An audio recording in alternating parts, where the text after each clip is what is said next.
ಶಾಂತ ರಸಭರಿತ ಮಾವಿನ ಹಣ್ಣು.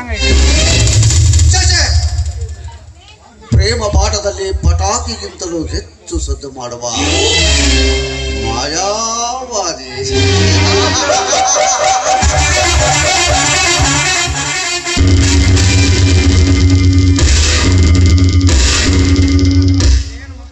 ಯೌವನವೆಂಬ ಮದದಲ್ಲಿ ನನಗೆ ಮೈ ಒಪ್ಪಿಸಿದ ಆ ಶಾಂತಲೆಗೆ ನನ್ನ ಪ್ರೇಮ ಪ್ರೀತಿಯ ಆಸೆ ಹಚ್ಚಿ ಅವರಲ್ಲಿದ್ದ ಹಣದ ತಿದೂರಿಯಲ್ಲೇ ಬಡಿದು ಮಾಡಿ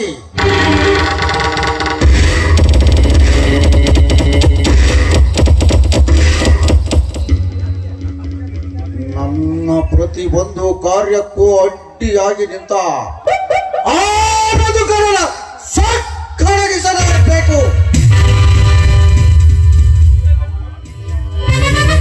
ನಂತರ ಅವನ ಅತ್ತಿಗೆಯಿಂದಲೇ ಅವನ ಮೇಲೆ ಅನೈತಿಕ ಸಂಬಂಧ ವರಿಸಿ ಅವನನ್ನು ಮನೆಯಿಂದ ಹೊರ ನೂಕುವಂತೆ ಮಾಡುತ್ತೇನೆ.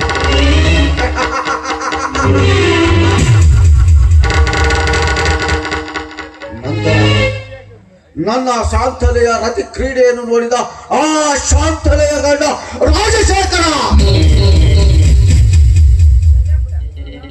ಹುಚ್ಚು ಹುಚ್ಚು ಹುಚ್ಚು ಹಿಡಿದಲಾಗತ್ತೆ.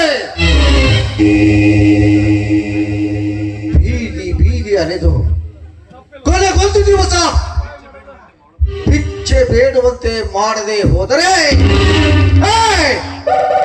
ನನ್ನ ಹೆಸರು ವಿಷ ಕಂಠನೆ ಅಲ್ಲ.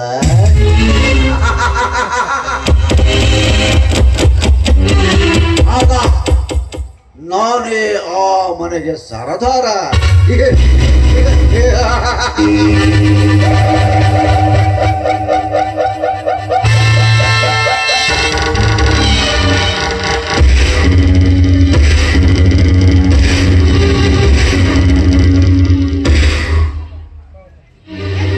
ಹಲೋ ವಿಶ್ವ. Hi darling. ಅಂದಾಗೆ ನೋಡಿ, ಅರ್ಜೆಂಟಾಗಿ ಬಾ, ನಿನ್ನ ಹತ್ರ ಒಂದು ಮಾತನ್ನ ಮಾತಾಡ್ಬೇಕು ಅಂತ ಹೇಳಿದೆ. ನಾನು ಮನೆಯಿಂದ ಬರ್ಬೇಕಾದ್ರೆ ಮನೆಯಿಂದ ನನ್ನ ಗಂಡ ಮೀಟಿಂಗ್ ಇದೆ ಅಂತ ಆಫೀಸಿಗೆ ಹೋಗಿದ್ರು. ನನ್ನ ಮೈದ್ನ ಡ್ಯೂಟಿಗೆ ಹೋಗಿದ್ದ. ಸರಿ, ಫೋನ್ ಮಾಡಿ ಬೇಗ ಬಾ ಅಂತ ಕರೆದ್ರಲ್ಲ, ಏನ್ ವಿಷಯ ಅಂತ ಹೇಳಿ. ಹೌದು, ನಿನ್ನ ಹತ್ತಿರ ಒಂದು ಮುಖ್ಯವಾದ ವಿಷಯವನ್ನೇ ಮಾತನಾಡಬೇಕಾಗಿದೆ. ಅದಕ್ಕಾಗಿ ಬೇಗ ಬರಲು ಹೇಳಿದೆ ಪ್ರಿಯೆ. ಯಾವ ವಿಷಯ ಅಂತ ಬೇಗ ಹೇಳಿ. ಅದನ್ನು ಹೇಳಿದರೆ ನಿನ್ನ ಮನಸ್ಸಿಗೆ ನೋವಾಗುತ್ತದೆ ಅಂತ ನನ್ನ ಮನಸ್ಸು ಒತ್ತಿ ಒತ್ತಿ ಹೇಳ್ತಾ ಇದೆ ಶಾಂತ. ನೋಡಿ ಶ್ವೇತ, ಅಂತ ಒಂದು ಸಂಶಯ ಯಾವ್ದು ಪಡ್ಕೊಬೇಕು, ಅದೇನಂತ ಹೇಳಿ, ನಾನ್ ನಿಮ್ ಮಾತನ್ನ ನಡೆಸ್ಕೊಳ್ತೇನೆ. ಹೇಳಿದರೆ ಆ ಮಾತನ್ನು ನಡೆಸಿ ಕೊಡುತ್ತೇನೆ ಅಂತ ನನಗೆ ಭರವಸೆ ಕೊಡಬೇಕು. ಖಂಡಿತವಾಗ ನಿಮ್ಮ ಮಾತು ನಾನ್ ನಡೆಸ್ಕೊಡ್ತೇನೆ. ಹೇಳಿ ವಿಷಯ ಏನು ಅಂತ.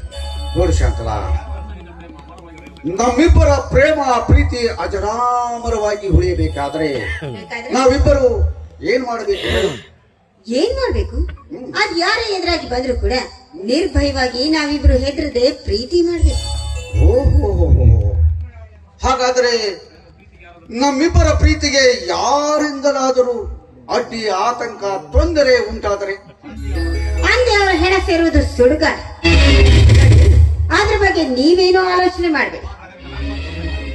ಓಹೋ, ಹಾಗಾದ್ರೆ ನಿನ್ನ ಮಗನಂತಿರುವ ಆ ನಿನ್ನ ಮೈದುನ ಮಧುಕರನನ್ನು ಮನೆಯಿಂದ ಹೊರಗೆ ಹಾಕಲೇಬೇಕು ಶಾಂತಲಾ. ಏನು, ಮಗನಿಗಿಂತ ಹೆಚ್ಚಾಗಿ ಸಾಕಿರುವ ನನ್ನ ಮೈದುನನ್ನ ಮನೆಯಿಂದ ಹೊರಗಡೆ ಹಾಕಬೇಕು? ಹೌದು ಶಾಂತಲಾ, ಹೌದು. ನೀನು ಅವನನ್ನು ಮನೆಯಿಂದ ಹೊರಗೆ ಹಾಕಲೇಬೇಕು. ನಿನ್ನ ಮೈದುನ ನಮ್ಮಿಬ್ಬರ ಪ್ರತಿಯೊಂದು ಕಾರ್ಯಕ್ಕೂ ಅಡ್ಡಿಯಾಗಿ ನಿಂತಿದ್ದಾನೆ. ಅವನ ಮೇಲೇನಾದರೂ ಪ್ರೀತಿ ಕರುಣೆ ತೋರಿ ಅವನನ್ನು ಹಾಗೆ ಬಿಟ್ಟರೆ ಒಂದಲ್ಲ ಒಂದು ದಿವಸ ನಮ್ಮಿಬ್ಬರ ಪ್ರೀತಿಗೆ ಅವನಿಂದಲೇ ಧಕ್ಕೆ ಉಂಟಾಗುತ್ತದೆ ಶಾಂತ. ಹೇಳು ಶಾಂತಲ, ಮೈದುನ ಎಂಬ ಮಮಕಾರ ತೋರುತ್ತೀಯೋ ಅಥವಾ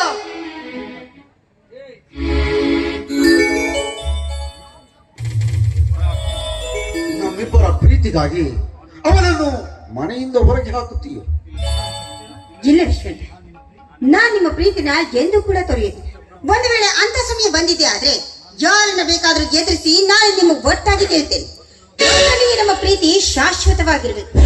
ಈಗೇನು ನನ್ನ ಮೈದನನ್ನ ಮನೆಯಿಂದ ಹೊರಗಡೆ ಹಾಕ್ಬೇಕು ಅಂತ ಇದ್ದಾರೆ. Yes, ಹೌದು. ಆದ್ರೆ ಅದಕ್ಕೆ ಯಾವ್ದಾದ್ರು ಒಂದು ಕಾರಣ ಬೇಕಲ್ಲ. ನೋಡಿ ಶ್ಯಾಮ್, ಅವನು ಡ್ಯೂಟಿ ಮುಗಿಸಿಕೊಂಡು ಮನೆಗೆ ಬಂದಾಗ ಅವನ ಜೊತೆಗೆ ಸ್ವಲ್ಪ ಸೊಲುಗೆ ಪ್ರೀತಿ ಪ್ರೇಮದಿಂದ ಮಾತನಾಡಬೇಕು. ಅವನಲ್ಲಿ ಕಾಮದ ಭಾವನೆಗಳು ಉದ್ವೇಗವಾಗುವಂತೆ ನಿನ್ನ ರಸಿಕ ಮಾತುಗಳನ್ನು ಆಡಬೇಕು. ಆಗ ಅವನು ನಿನ್ನನ್ನು ತಿರಸ್ಕರಿಸುತ್ತಾನೆ. ಅದೇ ಸಮಯಕ್ಕೆ ಸರಿಯಾಗಿ ನಿನ್ನ ಗಂಡ ರಾಜಶೇಖರ ಬಂದು ನೋಡಿದಾಗ ಇದನ್ನೇ ನಿಜವೆಂದು ತಿಳಿದು ಮನೆಯಿಂದ ಹೊರಗೆ ಹಾಕುತ್ತಾನೆ. ಹೇಗಿದೆ ನನ್ನ ಪ್ಲಾನ್? ತುಂಬಾ ಚೆನ್ನಾಗಿದೆ. ಆಯ್ತು, ನೀವ್ ಹೇಳಿದಂತೆ ಮಾಡ್ತೀನಿ. ಓಕೆನಾ? ನಿಮ್ಮ ಪ್ರೀತಿ ಪ್ರೇಮಕ್ಕೋಸ್ಕರ ನಾನು ಏನ್ ಬೇಕಾದ್ರೂ ಮಾಡೋದಕ್ಕೆ ನೋಡಿ. ಯಾವುದೇ ಕಾರಣಕ್ಕೂ ಕೂಡ ನೀವು ನನ್ನ ಕೈ ಬಿಡೋದಿಲ್ಲ ತಾನೇ? ನೋ, ಕೈ ಬಿಡಬಾರದು ಅಂತಾನೆ ನಾನು ಈ ಪ್ಲಾನ್ ಅನ್ನ ಸೃಷ್ಟಿ ಮಾಡಿದ್ದೇನೆ ಶಾಂತಲಾ. ಶಾಂತಲಾ, ಇದೇ ಸಂತೋಷಕ್ಕೆ ಕೊನೆಯದಾಗಿ ಹೊರ ಹೊಮ್ಮಿ ಬರಲಿ.